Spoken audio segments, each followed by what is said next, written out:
Monsieur le Président, Madame la Ministre, mes chers collègues, la semaine dernière, suite à la visite du Président Macron à La Réunion, je vous ai interrogé en séance publique et vous avez voulu nous faire croire que l'outre-mer est bien traité, en égrenant des millions par-ci, des millions par-là.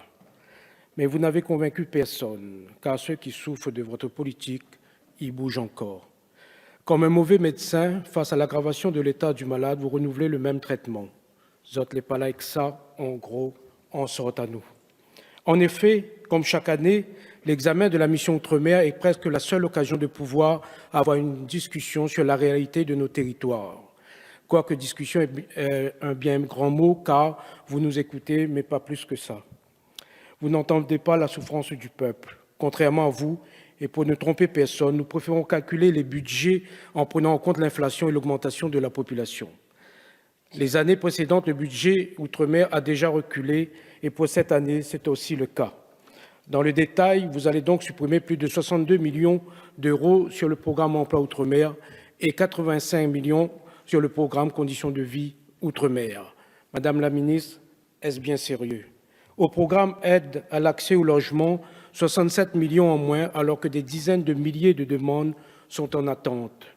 D'ailleurs, sur ce sujet aussi, l'outre-mer n'est pas traité à égalité avec la métropole. Depuis le 1er février 2018, le dispositif réduction de loyer de solidarité est appliqué dans l'Hexagone et pas en outre-mer. Pourquoi? J'ose espérer, Madame la ministre, que vous allez réparer cette injustice. Pourtant, vous et le président Macron fanfaronnez avec les 700 millions d'euros du fameux plan Pétrel. J'aimerais vous croire, mais où sont ces 700 millions alors qu'en réalité, votre budget diminue? Pire, nous avons regardé les dépenses prévues par tous les ministères dans les départements d'outre-mer. Là encore, la baisse continue. Madame la ministre, est-ce vraiment juste alors que les gens sont à bout? Et comment ne pas dénoncer votre décision de supprimer au 1er janvier 2020 l'Observatoire national de la pauvreté et de l'exclusion? Cet outil a pendant 20 ans permis d'éclairer le débat public sur la réalité de la pauvreté en France et en Europe. Pour rappel, en Guyane, le taux de pauvreté s'élève à 44,3%, 39% à La Réunion, 32% en Martinique, 19% en Guadeloupe et plus de 80% à Mayotte. Le pays est malade, comme seul remède, le gouvernement casse le thermomètre. C'est une nouvelle mode de chez Macron. L'humain n'a plus sa place, loin des yeux, loin du cœur. Autre sujet, alors qu'en mai 2019, l'ADEME rendait un rapport indiquant que si aucun effort financier massif n'était fait, les territoires d'outre-mer n'auraient pas les moyens d'atteindre l'objectif que leur impose la loi pour les 100% énergie renouvelable en 2030. Mais le gouvernement fait le choix contraire et retire 48 millions d'euros sur la transition énergétique des territoires. Pour finir, le président Macron a annoncé lors de son dernier jour de visite à La Réunion un plan zéro, le COS, d'ici 4 ans. La DAF, interrogée par le site Image Presse, déclare, je cite, « Si vous dites qu'on va assainir en 4 ans, vous vous plantez. » Monsieur Macron a pris des morceaux de phrases comme des éléments de communication. Voilà votre gros problème, de la com, mais rien de concret. Nous comprenons mieux pourquoi le programme sécurité et qualité sanitaire et de l'alimentation baisse de 900 000 euros. Comment donner encore du crédit à vos déclarations? J'arrête là les exemples et le constat est clair. C'est une cure d'austérité.